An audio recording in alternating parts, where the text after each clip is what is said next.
The structure of function definitions differs from language to language, but most have some commonalities. First, most are made of a header and a body.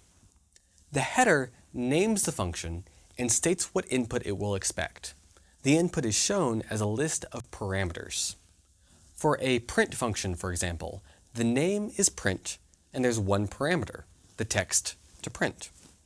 For our addition function, the name might be add, and it might have two parameters, the first addend and the second addend, which are the numbers to add.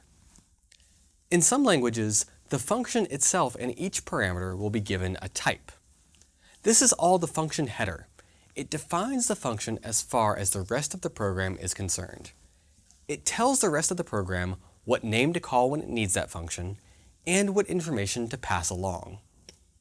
In most cases, the majority of the function definition is the code itself, called the function body. These are the actual lines of code that dictate what should be done when the function is called. These are the lines of code that would say, for example, add these two numbers and return the results. Generally, the function body isn't seen by the rest of the code you're writing outside the function. That code doesn't need to see the body. It just needs to know what input to give and what the result will be.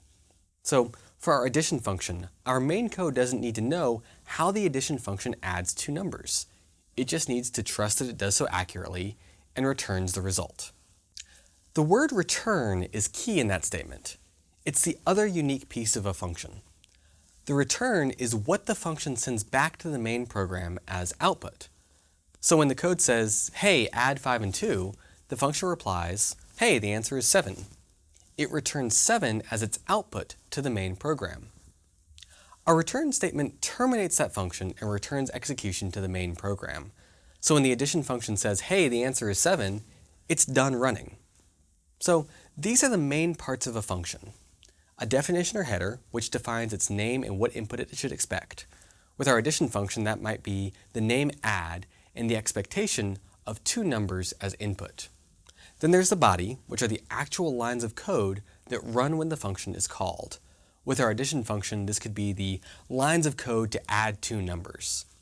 And there's a return, which tells the function what to send back to the main program as output. With our addition function, this would tell the function to return the sum of two numbers.